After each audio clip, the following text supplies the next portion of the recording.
बिस्मिल्लाहिर्रहमानिर्रहीम, अस्सलाम वालेकुम। न्यूज़ रूम में खुश आमदीद। मैं हूँ सुमैया मिर्ज़ा। आज के टॉपिक्स शामिल करते हैं, फिर वापस आते हैं।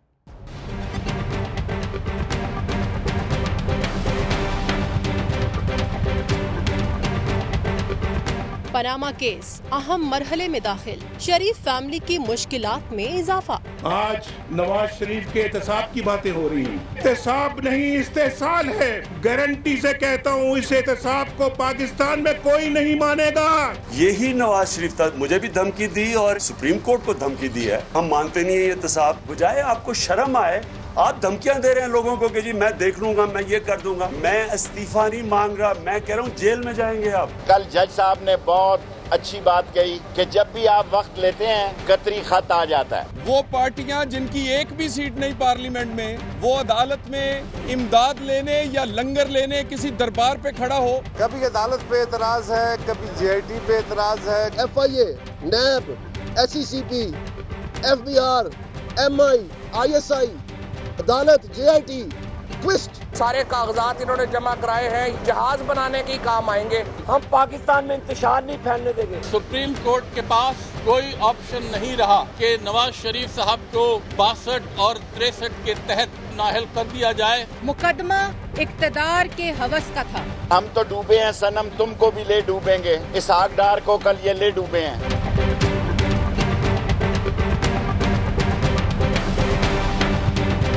जाली दस्तावेजात जमा करवाने पर 7 साल की कैद हो सकती है, मुअज़्ज़िज़ जजेस के रिमार्क्स।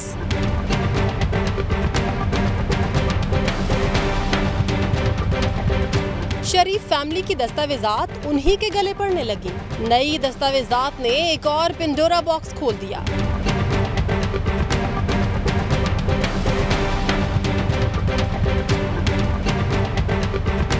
अमेरिका का पाकिस्तान से फिर डू मोर का मुतालिबा।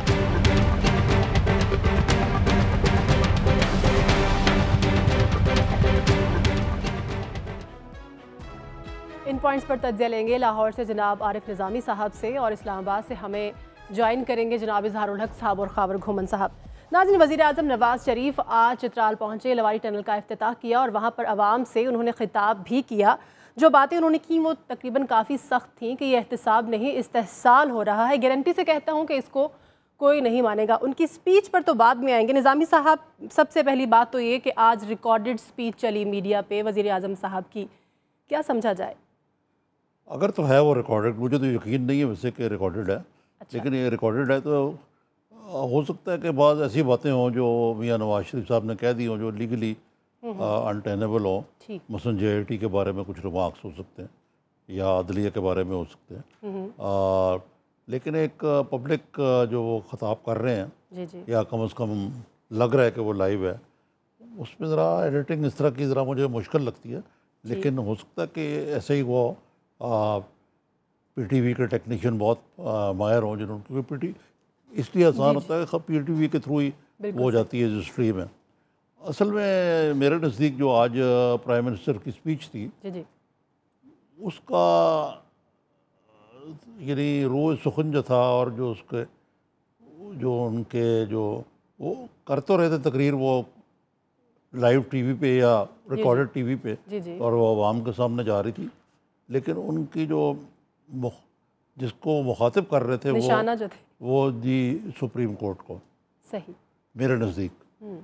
और वो कह रहे थे कि ये तमाशा अब ख़त्म होना चाहिए, जी बिल्कुल। और अगर जो आपने भी बताया कि एहतसाब नहीं, मेरे सब्र का इम्तिहान ना लें, जी। उनका मकसद कहने का ये है कि और मैं बड़ा अच्छा काम कर रहा हूँ और 2013 और 2017 में बड़ा फ़र्क है, जी बिल्कुल।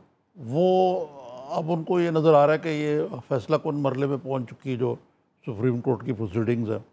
कल वकलाओं को आ गया कि अपनी फाइनल आर्गूमेंट्स वो दे दें, थोड़ी थोड़ी करके। उस सूरत में बड़ी जल्दी इसका फ़ैसला या अगला मरला आ सकता है, ठीक है। अब मियां नवाज शरीफ के लिए जो वर्स्ट केस सिनारियो वही हो सकता है कल या जब भी ये इसका फ़ैसला दिया जाए, सही अदलिया की तरफ से, कि उनको नाअहल भी करार दे दिया जाए आर्टिकल 62-63 के तहत कि वो सादिक और अमीन भी नहीं है, जी। और उसके बाद वो नैब में भी भेज दिया जाए, सही। एक दूसरा ये है कि 62-63 के तहत उनको नाअहल करार दिया जाए सिंपली, सही। जो कि मुझे इम्कान कम नज़र आता है कि खाली वो किया जाएगा। तीसरा उनके लिए बेस्ट केस ये है कि वो मामला जो है वो नैब में चला जाए, क्योंकि नैब की कोई इतनी अच्छी शोहरत नहीं है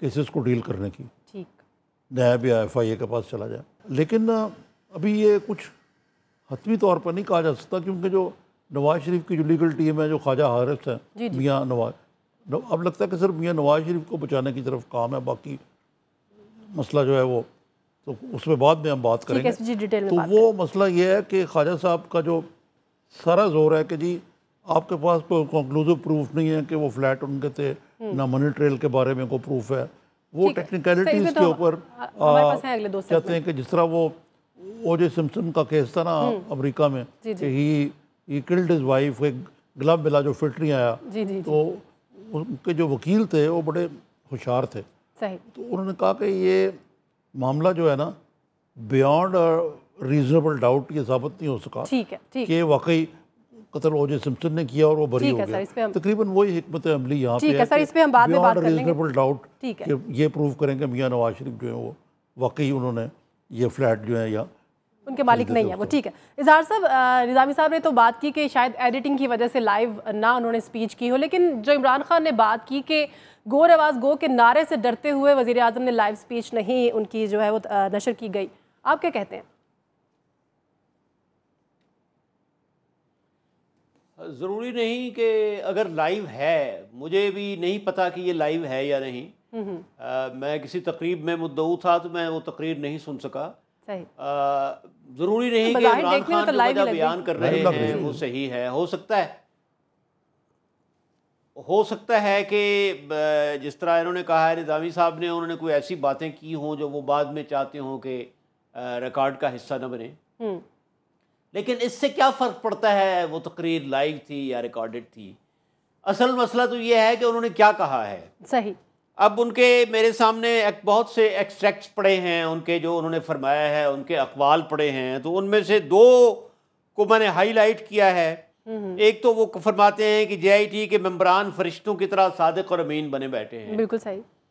मेरा ख्याल है कि ये उनके मनसब का तकाजा ये नहीं है कि वो इस सतह पर आ जाएं। JIT के मेंबरान आज ख़ुद तो वो उन्होंने कुछ नहीं किया, अदालत के वो नुमाइंदे हैं, उनको 13 सवाल अदालत आलिया ने दिए हैं, तो उनके जो आगे नवाज शरीफ साहब के जो हवारी हैं, जैसे दानियाल अजीज़ हैं या तलाल साहब हैं या हनीफ अब्बासी हैं, वो तो ठीक है जो मर्ज़ी कहते रहें, लेकिन मैं समझता हूँ कि इब्तला तो आते हैं। अब नवाज शरीफ साहब इस तकलीफ़ में हैं, प्रॉब्लम में हैं, सही हैं या गलत हैं वो एक अलग बात है, तो उसमें उनको अपना हौसला कायम रखना चाहिए, अपने हवास पर काबू रखना चाहिए, अपनी ज़ुबान को कंट्रोल रखना चाहिए, और कोई ऐसी बात उनको नहीं कहनी चाहिए जो मतानत और शाइस्तगी से गिरी हुई हो।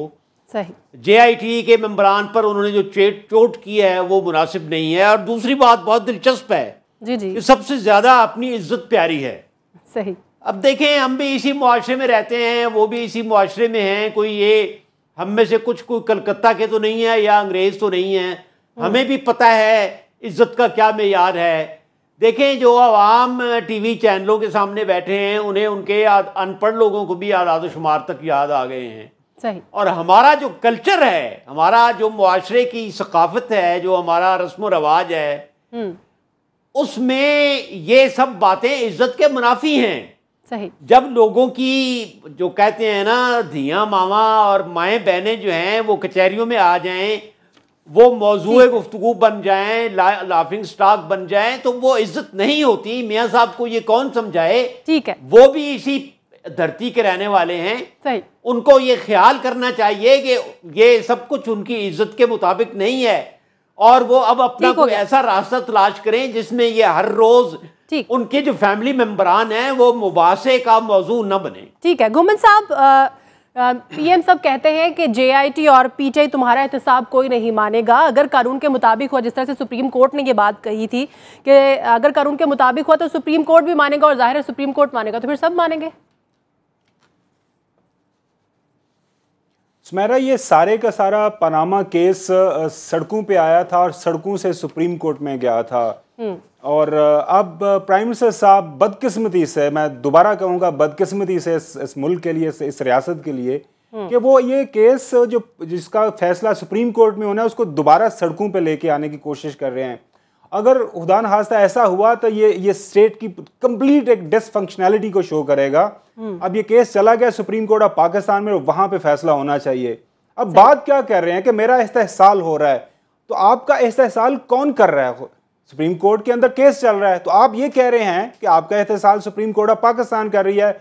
वहां पे तो आर्टिकल 10 के तहत तमाम लोगों को, तमाम जो पिटिशनर्स थे उनको फेयर ट्रायल का मौका दिया गया, अपना आर्गूमेंट पेश करने का मौका दिया। तो ये अब डायरेक्टली वो इनडायरेक्टली वाली बात खत्म होगी। जो इनडायरेक्टली किसको अटैक कर रहे हैं वो डायरेक्टली जो है सुप्रीम कोर्ट ऑफ पाकिस्तान को अटैक कर रहे हैं। इसमें कोई दूसरी राय कोई नहीं है। एक जो खबर चल रही है कि वो जो चीज़ एडिट की गई है, वो चाहे लाइव ट्रांसमिशन थी, उसमें जो डिले के जरिए कुछ ना कुछ चीज़ें काट लेती हैं, अब वो आ जाएगी, वो उनकी जो चीज़ें कटी हैं वो किसी ना किसी तरह सोशल मीडिया पे आ जाएंगी। तो मसला ये है कि अब प्राइम मिनिस्टर साहब ये क्यों ऐसा कर रहे हैं? खुदारा सुप्रीम कोर्ट के अंदर केस है, वहां पे अपने केस को डिफेंड करें। आपके माशाल्लाह बहुत बड़े पाकिस्तान के सबसे जो एक्सपीरियंस लॉयर आपका केस डिफेंड कर रहे हैं, उनको डिफेंड करने दें। ठीक है। दूसरी बात, एक चीज की मुझे नहीं समझ आई, अगर निजामी साहब बेहतर समझे तो मुझे समझा दें। उन्होंने आज ये कहा कि मैंने मुल्क व कौम को तकलीफ से बचाने की खातिर मैंने 7 साल जला वतनी काटी, जी मेरी तो कम से कम समझ में बिल्कुल नहीं आया। और इस जमाने में बिल्कुल आई वाज कब रिपोर्टर ट्रेनी था, जवाब लेंगे। उन्होंने मुल्क को कौम को तकलीफ से बचाया या अपने आप को तकलीफ से बचाया कि वहां पे चले गए थे। जी ठीक है, ब्रेक लेते हैं। ब्रेक के बाद निजाम साहब का कमेंट भी लेंगे और पनामा GIT के हवाले से जो भी फाइनल रिपोर्ट जमा करवाई गई थी उसके ऊपर आज सुप्रीम कोर्ट में क्या कार्रवाई रही, ब्रेक के बाद डिस्कस करते हैं।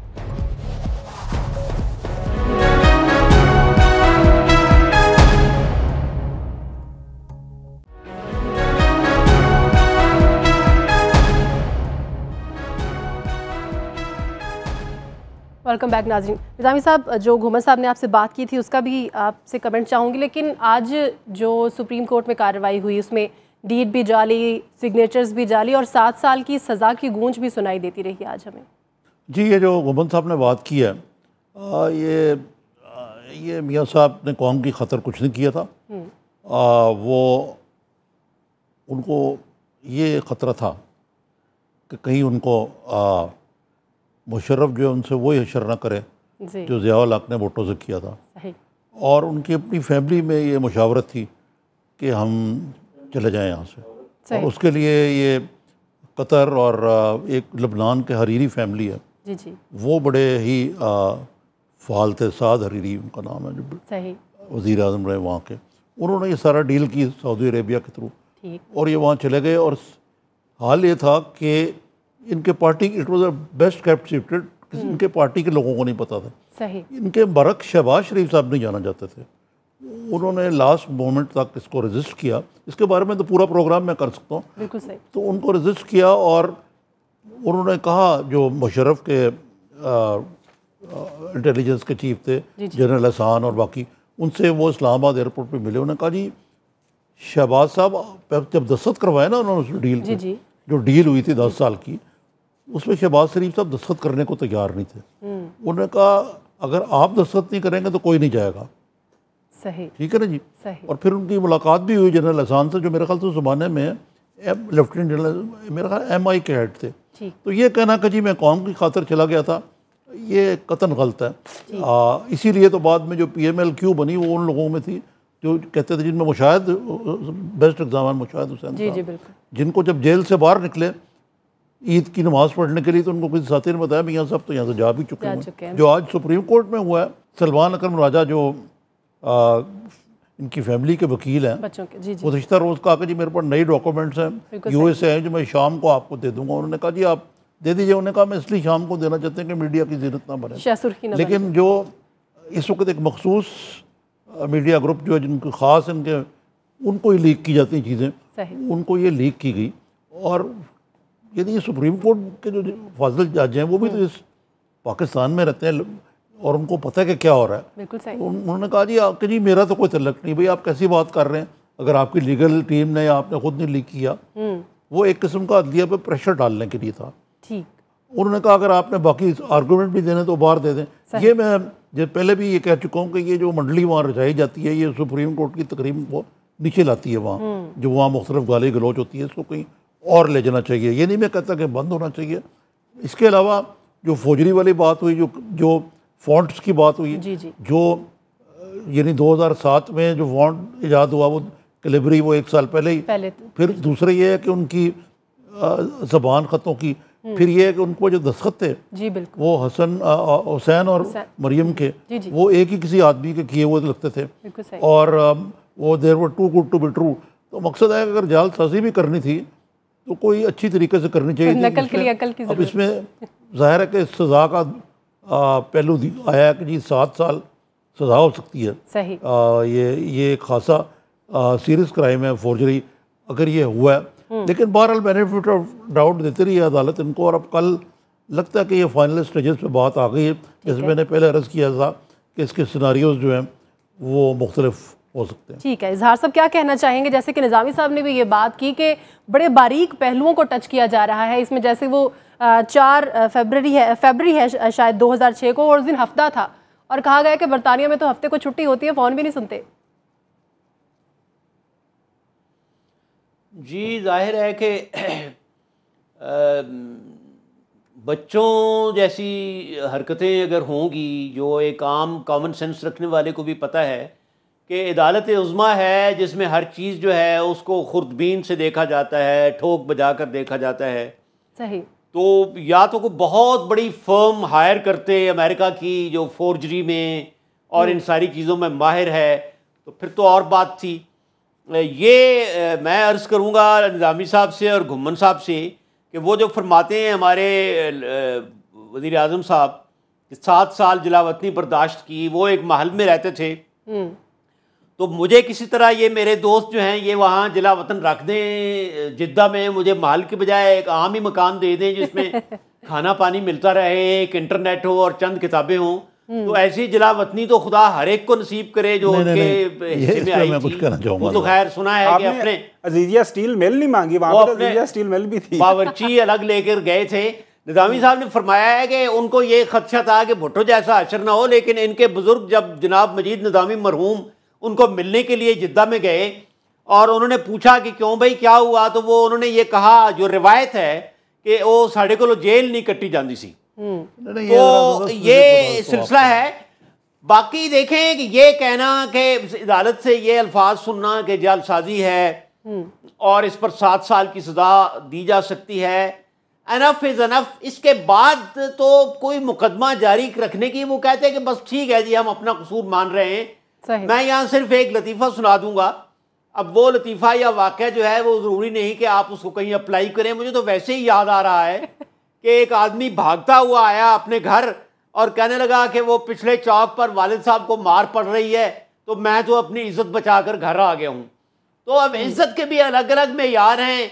किसी की इज़्ज़त जो है वो इतनी सख्त होती है, फुलादी होती है कि उस पर कोई चीज़ असर ही नहीं करती। बाद की इज़्ज़त ज़्यादा हसास होती है, पानी के बुलबुले की तरह, आबगीने की तरह इतनी नाजुक होती है कि उसको ज़रा सी बेइज्जती पर भी ठेस लग जाती है। ठीक है। तो गुम्मन साहब एक लफ्ज़ इस्तेमाल करते हैं कि बेइज्जती प्रोग्राम। तो अब देखें ये बेइज्जती प्रोग्राम ये पूरी कौम के लिए बेइज्जती प्रोग्राम है। ठीक है, आपकी बात पर निज़ामी साहब का भी कमेंट लेंगे। इजहार साहब, मैं ये नहीं बर्दाश्त करूंगा कि उनके बारे में नाज़ेबा कलमात कहे जाएं। ठीक है, निज़ामी साहब का कमेंट लेंगे आपकी बात पे, लेकिन पहले घुम्मन साहब का कमेंट ले लेते हैं। जी घुम्मन साहब, क्या कहेंगे आज की कार्रवाई पर? स्मेरा वहाँ पे था, मैं 4 घंटे सारी कार्रवाई सुनी, बिल्कुल बड़ा क्लोज रोस्टरम के बिल्कुल करीब खड़े होकर सारी सुनी। मेरे नज़दीक आज जो कानूनी जो लीगल बैटल थी वो हुकूमती वकला, प्राइम मिनिस्टर साहब के वकील और अकरम राजा जो हसन हुसैन और मरियम साहिबा को रिप्रेजेंट कर रहे हैं, वो कानूनी जंग हार गए। माफ कीजिएगा गुम्मन साहब, हुकूमती वकील नहीं है, ये हुकूमत का केस तो नहीं है, उनके जाती वकील है। जाती वकील, हुकूमती फैमिली के वकील कह सकते हैं। नहीं, वो कहते हैं, वो मरियम साहिबा ने कहा था हम हुक्मरान फैमिली है, तो हुक्मरान फैमिली के वकील जो हैं वो जो लीगल बैटल है वो सुप्रीम कोर्ट के अंदर हार गए हैं। वजह यह है कि एक कैपिटल FZ कंपनी जो है एक UAE के अंदर जो बेस करती है, 2014 तक करती रही, उसके जो बोर्ड ऑफ डायरेक्टर्स के चेयरमैन जो है डॉक्यूमेंट्स के मुताबिक, कॉन्ट्रैक्ट के मुताबिक वो प्राइम मिनिस्टर साहब रहे हैं। तो आज दोबारा वो पूछा गया उनसे, हारिस साहब से भी और अकरम राया साहब से भी, कि ये जो फैक्ट है ये आप इस फैक्ट को मानते हैं?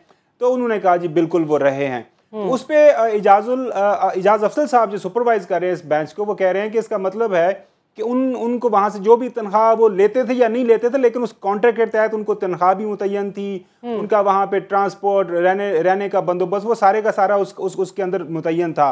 ये आपके एसेट्स के अंदर आता है, जो कि आप जो लास्ट जनरल इलेक्शन है उसके अंदर आपने डिक्लेयर नहीं किया। तो misdeclaration of assets that has been established today for all practical purposes, वो अब डिटरमिन करना है सुप्रीम कोर्ट ने कि ये ईसीबी को भिजवाना है या खुद उसको 62-63 के तहत फारिग करना है इनको, ये तो सुप्रीम कोर्ट का फैसला है। ठीक है। दूसरी जो जेल साजी वाली बात है, वो जो डीड्स का इशू है, सिग्नेचर्स का, फोर्जरी का, उस पर भी सेर हासिल बहस हुई सुप्रीम कोर्ट के अंदर, और वो भी प्राइमा फेशी तीनों जजेस साहिबान ने कहा कि इसमें क्लियर जो एविडेंस नजर आ रहा है कि आपने ये डॉक्यूमेंट्स फोर्ज किया है। उस पर कोई जवाब नहीं बना है अकरम राया साहब का, वो उस पर काउंटर आर्गूमेंट करते रहे कि जी आप कैसे कह सकते हैं। अगेन वो ये था कि उन्होंने कहा जी प्राइमा फेसी हमें ये लगता है कि ऐसा हुआ है, वो कैलबरी का भी इशू आ गया, वो सिग्नेचर्स का भी इशू आ गया। तो उस पर जब एक मौके के ऊपर फिर जो जस्टिस अजमत शेख साहब है, उन्होंने एडिशनल अटॉर्नी जनरल वहाँ पे थे, राना साहब उनसे पूछा कि आपको पता है इसकी सजा कितनी होती है? तो राना साहब ने थोड़ा लेफ्ट राइट देखा, थोड़े चुप करके, तो उसके बाद उन्होंने हम आपसे पूछ रहे हैं, उन्होंने कहा जी 7 साल की सजा। और वो जो ये जो फेक और फाल्सिफाइड डॉक्यूमेंट्स है ना, उसमें इन्वॉल्वमेंट है मरियम साहिबा की, हसन हुसैन की और कैप्टन सफदर साहब की, जेआईटी की रिपोर्ट के मुताबिक। सही। तो अगर ये कल को ये साबित हो जाता है तो ये तो मरियम साहिबा का तो पॉलिटिकल कैरियर शुरू होने से पहले खत्म हो जाएगा। आई एम टेलिंग यू, ये अगेन सुप्रीम कोर्ट के अंदर फैसला आना है। बाकी इसहाक डार साहब के वकील वो आए, उन्होंने कहा जी मुझे थोड़ा सा कल टाइम चाहिए। जी, वो बेसिकली वही के जो इनके जो टैक्स डॉक्यूमेंट्स की मिसिंग के बारे में सवाल पूछा गया, तो वो वहाँ पे एफबीआर के रिप्रेजेंटेटिव तो नहीं थे, लेकिन एडिशनल अटॉर्नी जनरल से पूछा गया कि हमने आपसे पूछा था कि एफबीआर के डॉक्यूमेंट्स जो मिसिंग थे, नैब और उसके दरमियान उन्होंने कुछ मंगवाने थे, तो आपके पास कुछ डॉक्यूमेंट्री एविडेंस है कि एफबीआर ने नैब को लिखा या नैब ने एफबीआर को लिखा? तो उन्होंने कहा जी हमारे पास ऐसा कोई सबूत नहीं है। ठीक है, वो भी चीजें क्लियर हैं। कल थोड़ी सी एक कंक्लूड होना है, और उसके बाद मुझे लग रहा है कि हम अगले सेगमेंट में बात कर लेंगे कल क्या हो सकता है, सुप्रीम कोर्ट ने डिसाइड करना। ठीक है, ठीक है। निजामी साहब, जद्दा वाली बात पे आप कुछ कमेंट करना? जद्दा वाली बात पे मेरा बड़ा मुख्तसर कमेंट ये है कि इज़हार साहब ने कभी जलावतनी नहीं काटी, और अल्लाह इनको ना ऐसा करे। सही। बड़ा मुश्किल होता है। मैं तो इसलिए कि मुझे ज़ाती तौर पे इल्म था, मसलन शहबाज शरीफ साहब तो बहुत ही बेताब थे कि किसी तरीके से वहाँ से उनका छुटकारा हो, और मियाँ नवाज शरीफ भी आपको मालूम है कि बिल आखिर उनको डील करके, वो एक और डील करके, और ये कह के कि उनके बेटे जो हसन है उनको मल्टीपल सरोसिस MS की डिजीज़ है। जी जी। और मुशर्रफ जो है वो वैसे वो ज़िया-उल हक की तरह का शफाक डिक्टेटर नहीं था। उन्होंने कहा कि यार इनके बेटे की तबीयत ठीक नहीं है, तो उन्होंने इनको लंदन जाने की इजाज़त दे दी, और उन्होंने जाते ही वहाँ सियासी सरगर्मियाँ शुरू कर दी। एक और जो आज की जो प्रोसीडिंग थी उसके हवाले से मैं कहूँगा कि ये जो मौजूदा जुडिशरी है, इसमें फिल्मों का बड़ा हवाला दिया गया इस केस में। जी जी सर। पहले आया टाइटैनिक का, वो गॉडफादर का, और सिसिलियन माफिया का। सिसिलियन माफिया भी एक फिल्म का नाम है। जी जी। अब आज टाइटैनिक का बड़ा जिक्र है कि वो टाइटैनिक वो एक बहुत बड़ा जहाज था। टाइटैनिक फिल्म का नहीं आया था, वो जहाज का आया था, जिक्र तो हो गया ना उसका। ठीक है, नहीं आया था। जी जी, जिक्र हो गया सर उसका। ठीक है, ब्रेक लेते हैं। ब्रेक के बाद जब वापस आएंगे तो बात करेंगे इसी हवाले से कि जस्टिस एजाज अफजल ने आज एक बात कही कि अगर बच्चे रकम का जरिया ना साबित कर सके तो नताइज वजीर आजम पर मुरतब होंगे। अगले मरहले में, यानी कि आखिरी इस मरहले में, यानी कि कल क्या होने जा रहा है, ब्रेक के बाद डिस्कस करते हैं।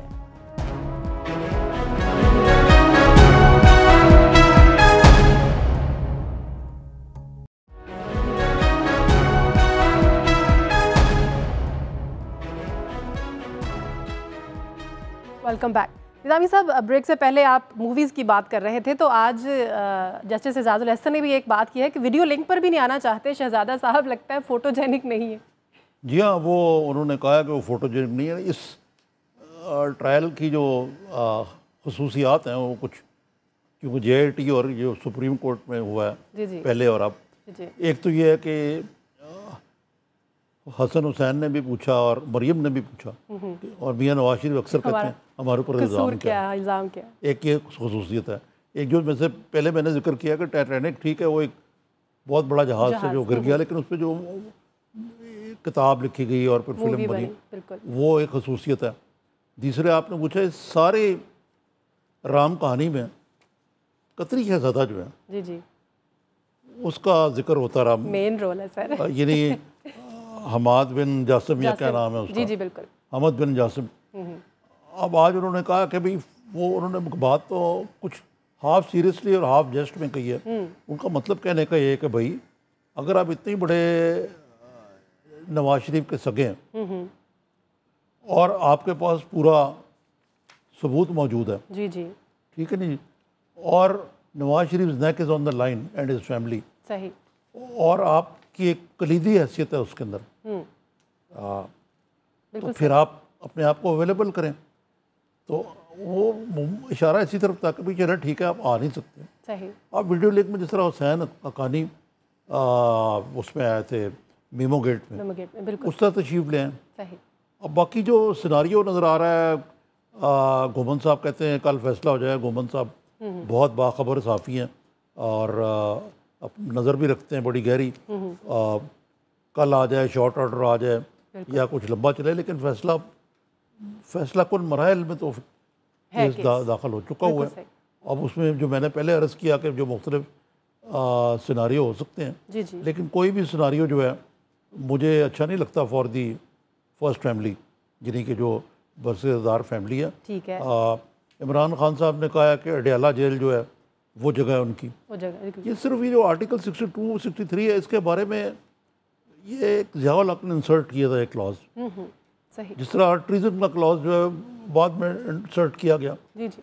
लेकिन ये 62, 63 जो है ना, ये एक ऐसा प्रेसिडेंट बन जाएगा कि जिस तरह आर्टिकल 58(2) भी था ना सियासतदानों को फारिग करने के लिए, जी जी, ये इसी तरीके से जब चाहेंगे इसको यूज़ किया जाएगा। ठीक है। ये नहीं मैं कह रहा कि नवाज शरीफ जो है वो सादिक और अमीन है, मेरे ख्याल से हमारे चारों में से सिवाय इज़हार साहब और घुमन साहब के ख्यादों, मैं तो नहीं अपने आप को समझता कि मैं सादिक और अमीन हूँ, और पाकिस्तान में शायद किसी भी आदमी को आप कहें कि सादिक और अमीन है, आप किसी को कहें यार अपना ज़रा मनी ट्रेल बताना, 99% जो ऊँचे तबके के सियासतदान हैं और जो लोग हैं अपना मनी ट्रेल नहीं बता सकेंगे। ठीक है। तो इस लिहाज से ये अदालत को भी ये सारी चीज़ें ऑन बैलेंस रख के फैसला करना पड़ेगा। ठीक है। इजहार साहब, जैसा कि इंजामी साहब अभी कह रहे थे कि केस हतमी और फैसला कुन मराहिल में दाखिल हो गया है, और अपना घुमन साहब यही बात कर रहे थे, क्या समझते हैं तमाम जो प्रोसीडिंग्स आज हुई, कल हुई, परसों हुई और जो कल होने वाली हैं, क्या लगता है आपको?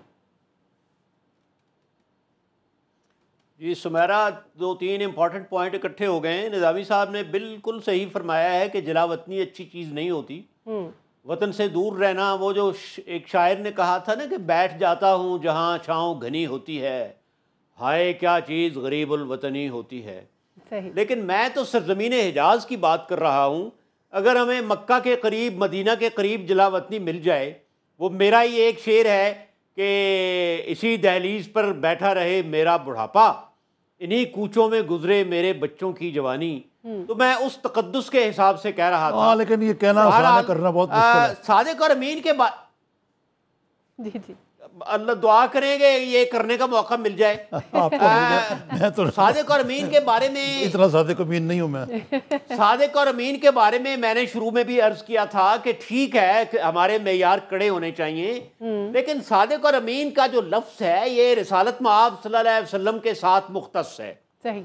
हम सबको पता है कि जब भी हम कहते हैं कि उनके बारे में कहा जाता था कि वो सादिक और अमीन है, बिल्कुल सही। तो अगर इसके बजाय कोई और लफ्ज़ इस्तेमाल होते तो बेहतर था। मुझे ये लफ्ज़ कभी नहीं पसंद आया, इस वजह से कि मेरा ये ईमान है कि रसूल अकरम सल्लल्लाहु अलैहि वसल्लम के साथ जो अल्फाज, जो शायर या जो मुहावरे वाबस्ता हैं, जी जी, उनको किसी और के साथ वाबस्ता नहीं करना चाहिए। ये अदब और एहतराम का तकाजा है। सही। अब जेल में, अडयाला जेल की जो बात चली है, तो मेरा ख्याल है कि इमरान खान ने जालसाजी के हवाले से बात की होगी, 62, 63 के हवाले से नहीं की होगी, क्योंकि आज कोर्ट ने ये इशारा दिया है कि 7 साल की सजा हो सकती है, जेनरिक बात की है, तो उस हवाले से होगी ये बात। जी जनरल हो बात सकता है। अब वो भी जाहिर है कि इमरान खान साहब भी तो यही चाहते हैं ना। नवाज शरीफ साहब चाहते हैं कि इमरान खान जेल में जाएं, इमरान खान चाहते हैं कि वो जेल में जाएं। तो देखें अब इनमें से कौन जीतता है। वो हमारा जो इलाका है मार्शल एरिया अटक का, तो उसमें दूसरी जंग अजीम में भर्ती हो रही थी। तो एक किसान का बेटा भर्ती हुआ, तो उससे पूछा गया, उसने पूछा कि ये मेरे बेटे को भर्ती करके कहाँ ले जा रहे हैं। तो उसने कहा कि वो एक हिटलर है, ये उससे लड़ेगा तुम्हारा बेटा। तो वो रोने लग गया, तो कहने लगा कि मैंने सुना है कि हिटलर बड़ा डाढ़ा है, तो पुत्र भी मेरा बड़ा डाढ़ा है, तो दोनों का आमना सामना हो गया तो क्या होगा। सही है। अब इमरान खान भी बड़ा डाढ़ा है और नवाज शरीफ साहब भी डटे हुए हैं। अब देखिए ये दोनों डाढ़ों में मुकाबला जो है ये क्या रंग लाता है। ठीक है जी घुमन साहब। वही जहर साहब के लिए कि अल्लाह खैर करेगा, बेहतर हो जाएंगे मामला। तो उम्मीद काफ़ी कमी है कि सारे मामला सारे सीधे पदरे हो जाएंगे, अल्लाह करे। अच्छा जी वो देखें, वो आज प्राइम मिनिस्टर साहब ने अपनी तकरीर के अंदर निज़ामी साहब उन्होंने ये नहीं कहा जो अक्सर कहते हैं कि जी मेरे पे इल्ज़ाम क्या है। मेरे ख्याल में उसकी वजह यह है कि आज सुप्रीम कोर्ट ऑफ पाकिस्तान के अंदर जब ये सवाल किया गया उनके वकील की तरफ से, तो जस्टिस अजमत शेख साहब ने कहा कि सेक्शन 9 ऑफ द नैब वो करप्शन के ज़ुमरे में कि आपके जो एहसासात हैं वो आपके नॉन ज़राए ऑफ इनकम से ज़्यादा हैं, तो उसमें जो प्राइमा फेशी ये होता है कि आपने किसी से कहीं से पैसे कमाए हैं, तो वो उसकी मद में ये सारी की सारी जो है तफ्तीश हो रही है। क्योंकि अब अभी हमें पता करना है कि हसन हुसैन के पास इतनी ज़्यादा मिकदार में पैसा कहाँ से आया। एनीवेज वो तो सारी चल रही है, वो supreme court of Pakistan decide करेगा सारे का सारा केस। लेकिन इसमें जो एक मैं आपको बता रहा था कि वो जो टाइटैनिक का हुआ, तो उस हवाले से बात ये चल रही थी कि जब रात के डॉक्यूमेंट्स जो मीडिया को रिलीज़ किए उन्होंने अपने पसंदीदा मीडिया को, और सुबह वो आप जाके वहाँ पे पेश किए, तो उस हवाले से जब बहस चल रही थी सुमेरा, तो वो जब वो बिल्कुल अनटेस्टेड किस्म के डॉक्यूमेंट से और उनका कोई वेरिफिकेशन नहीं कहीं हो सकती, तो उस पर जस्टिस शेख साहब ने कहा था कि आप हमें ये भी डॉक्यूमेंट दे दें कि ये टाइटैनिक है, तो हम ये भी आप मान लेंगे, आप कह रहे हैं। लेकिन अगेन वो डॉक्यूमेंट्स की जो ऑथेंटिसिटी है उसकी नाम तो टाइटैनिक का नहीं लिया, मैं ही कह रहा हूं करनी है, वो देख लेंगे। अच्छा बाकी बात जो असल आज जो ज़्यादा जो हुआ ना, जो बहस हुई है वो अकरम राजा की तरफ से, वो बेसिकली एक ये था कि अजीजिया स्टील मिल जो क्लेम किया हुआ है हुसैन ने कि वो 63 मिलियन रियाल की बिकी, और उसके बाद वो मेरे पास पैसे थे, वो फिर मैंने आगे फर्दर मिल लगाई। उस पर तो ये था कि उसके 3 आपके जो पार्टनर्स थे, एक हुसैन थे, साथ में अब्बास शरीफ साहब थे, और एक डॉटर ऑफ द शहबाज शरीफ थी। तो उस हवाले से जज साहब ने पूछा कि वो जो बाकी 2 जो शेयर होल्डर्स थे उनके पैसे आपने क्यों नहीं उनको दिए। उन्होंने कहा कि जी उन्होंने क्लेम ही नहीं किए। तो उस पर हुसैन साहब पहले अपनी स्टेटमेंट में कह चुके हैं कि मेरे पास उनकी तरफ से अटॉर्नी लेटर है कि मेरे पास कि ये पैसे मेरे पास रहेंगे। उन्होंने कहा जी वो पेश कर दें, वो भी नहीं था। उसके अलावा एक $4 मिलियन की ट्रांजैक्शन हुई है हमद बिन जासन की तरफ से हुसैन के पास। वो कहते हैं कि वो मेरे पास नहीं हुई थी, वो मेरे जो लीगल कंसल्टेंट है उनके पास हुई थी। जी बिल्कुल। उस पर उन्होंने कहा कि उसका कोई बैंकिंग ट्रांजैक्शन को हमें बता दें। वो कह रहे हैं कि मैं am not privy to that. तो बहुत सारे ऐसे सवालात वहाँ पे पूछे गए, बहुत सारे सवालात, लेकिन उसका कोई जवाब नहीं था। इसलिए मैं कह रहा हूँ कि चीज़ें कंक्लूजन की तरफ जा रही हैं। ठीक है, फैसला कल अब सिर्फ कंक्लूड करना है। जिस तरह उन्होंने कहा, अकरम राजा ने कहा कि मुझे 5-10 मिनट चाहिए होंगे। नहीं, बुखारी साहब ने कहा कि मैं सिर्फ छोटी से इसमें वो बहस करूंगा, वो मुझे भी 10-15 मिनट से ज़्यादा नहीं चाहिए होंगे।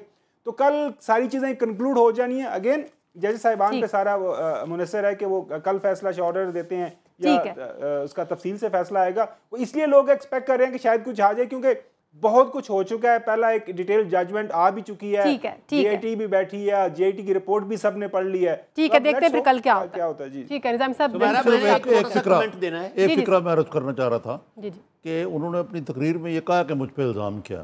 उन्होंने इस तरह कहा कि खुद मुझे इल्म नहीं कि किस चीज़ का एहतसाब हो रहा है। सही, तो वो बात तो वही है, वो आके बैठ सकती है ना। बिल्कुल कि जी मुझे तो पता ही नहीं कि कोई क्या मेरे पर इल्ज़ाम का इल्ज़ाम का साहब आप भी शॉर्ट कमेंट कर दीजिए, फिर ब्रेक ले लेते हैं। सही जी साहब। सुमेरा मुझे कमेंट देना है। जी प्लीज, जी प्लीज इजहार साहब प्लीज। जी निजामी साहब ने बात की है शहजादे की। जी जी शहजादे की बात की है, तो मैं यहाँ आपको ये याद दिलाना चाहता हूँ कि जो हमारी दास्तानें हैं, अमीर हमजा की दास्तान है, तिलिस्म होशरुबा की दास्तान है, आपको नहीं पता कि उन सब में एक शहजादा होता है वो सब बैठे होते हैं तो एक कालीन उड़ता हुआ आ रहा होता है गालीचे की तरह हवा में, उस पर एक शहजादा सवार होता है या वो शहजादी सवार होती है, तो उससे फिर कहानी जो है उसमें एक रंग पैदा होता है, एक दिलचस्पी पैदा होती है।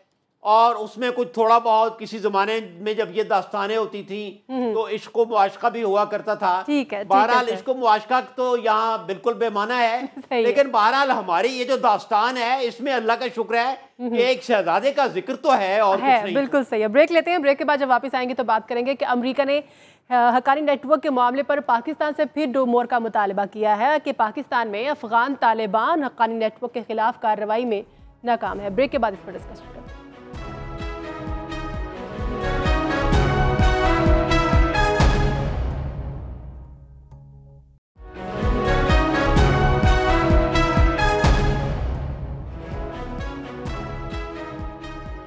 ब्रेक के बाद खुशामदीद नाज़रीन।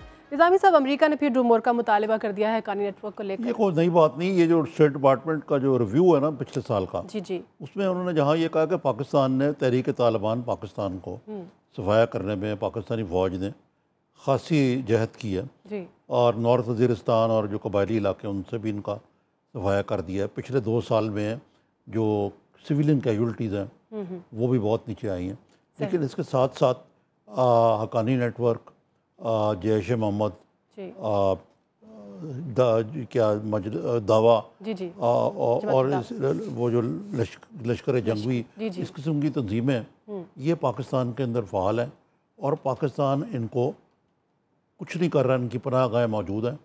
हमारी बात यह है कि हम अक्सर कहते रहते हैं कि जी हम तो ख़ुद विक्टिम हैं टेररिज्म के और हम बिला कमोकास बिला तफरीक हम हर किस्म के दहशतगर्द के खिलाफ कार्रवाई कर रहे हैं, लेकिन जो परसेप्शंस हैं वो रियलिटी बन जाती हैं।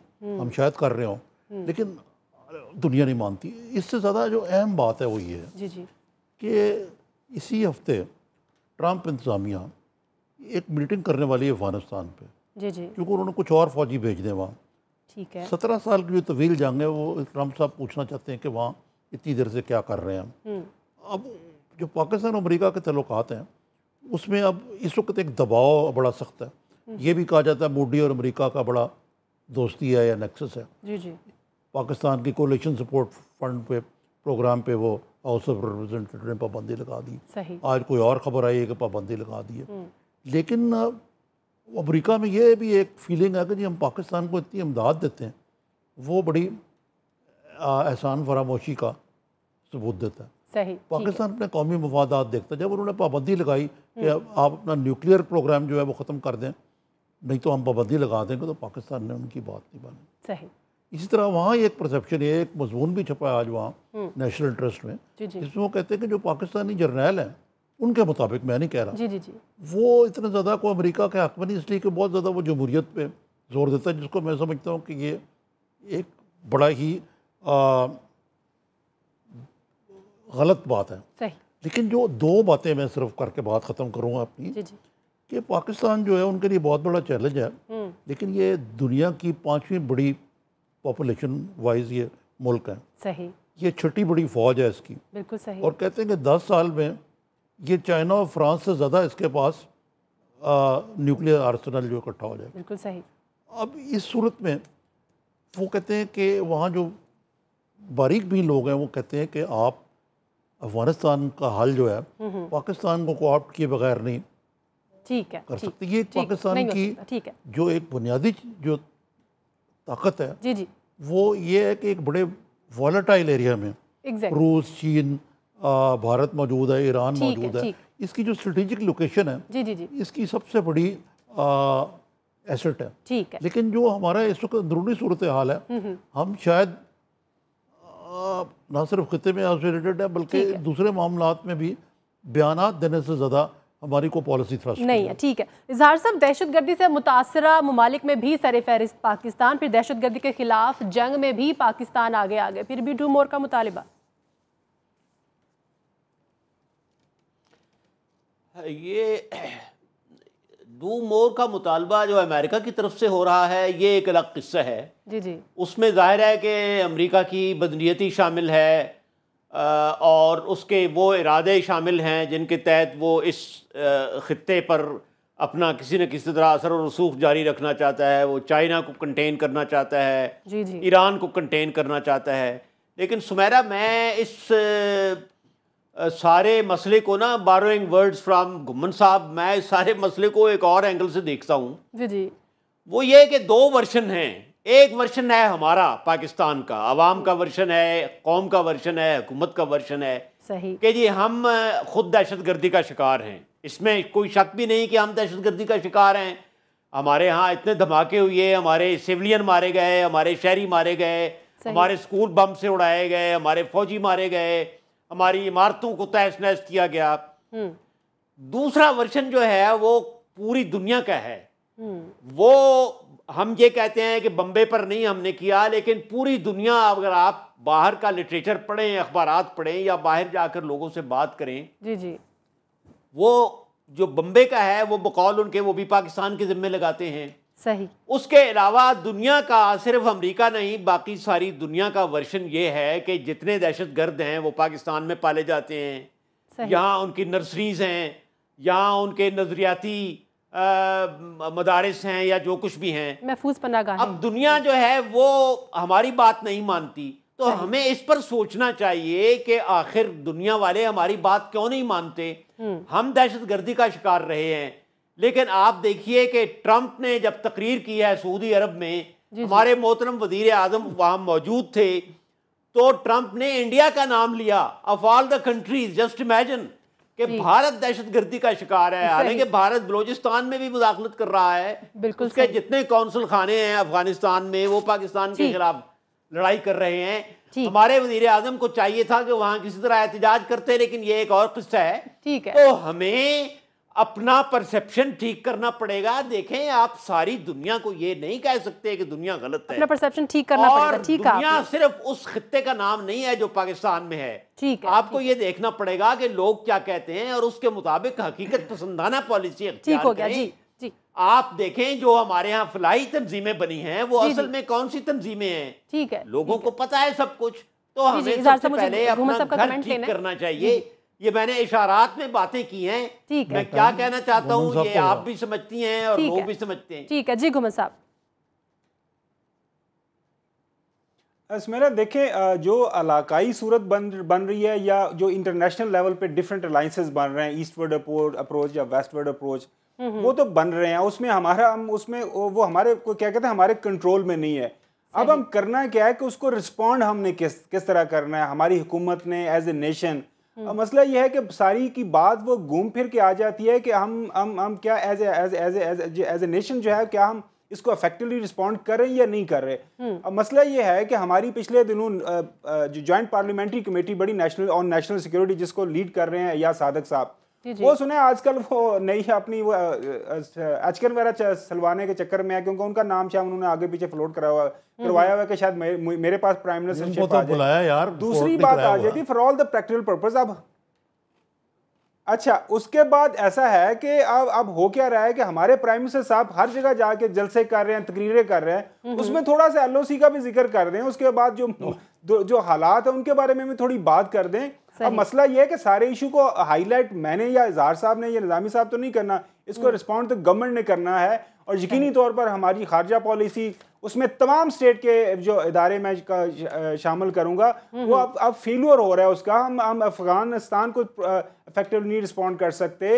इंडिया हम पे बर्तरी ले रहा है पूरी दुनिया के सामने, जैसा इजहार साहब ने कहा, हमें वो टेररिस्ट साबित कर रहा है। हमारी डॉक्टर मलिहा लोधी साहब माशाल्लाह वहाँ पे UN में बैठी हुई हैं, वो अपने दफ्तर के अलावा अपने वहाँ पे दफ्तर में मनपसंद लोगों की अपॉइंटमेंट्स के चक्कर में वो पड़ी रहती हैं। इसी तरह बाकी भी दूसरा आप देखें, यहाँ पे फॉरेन ऑफिस की एस्टैब्लिशमेंट है, वो अपने चक्कर में लगे होते हैं। तो ये मसला ये है कि हमने इफेक्टिवली रिस्पॉन्ड किस तरह करना है। तो मैं सिर्फ देखूं तुम्हारा ये बड़ा इंपॉर्टेंट बात पूछी है घुम्मन साहब ने कि वजीर आजम साहब LOC का, दहशतगर्दी का क्यों नहीं जिक्र करते। बिल्कुल ठीक है, इसका मैं जवाब देना चाहता हूँ कि वजीर आजम साहब ने ये सारे मामलात हम 3 आदमियों पर छोड़ दिए हैं, निजामी साहब, मैं और घुम्मन साहब। इसलिए वजीर आजम साहब मुतमईन हैं कि टाइम थोड़ा है, इजहार साहब, निजामी साहब का भी आप कमेंट ले उन्हें जिक्र करने की जरूरत नहीं है। अभी चंद दिन पहले मियां नवाज शरीफ ने इसका बड़ा दो टोक अंदाज से बयान दिया था और इसकी मजम्मत की थी और उन्होंने कहा था कि भारत से जब तक ये जो जारियत हो रही है मुज़ाकरात नहीं हो सकते। हर वज़ीर आज़म इलेक्टेड लीडर को सिक्योरिटी रिस्क बना के कुछ लोगों को तशफ़ी होती है। ठीक है, बहुत शुक्रिया मेरे तुनान लिस्ट का। सुमेरा मिर्ज़ा को इजाज़त दीजिए नाज़रीन, अल्लाह हाफ़िज़।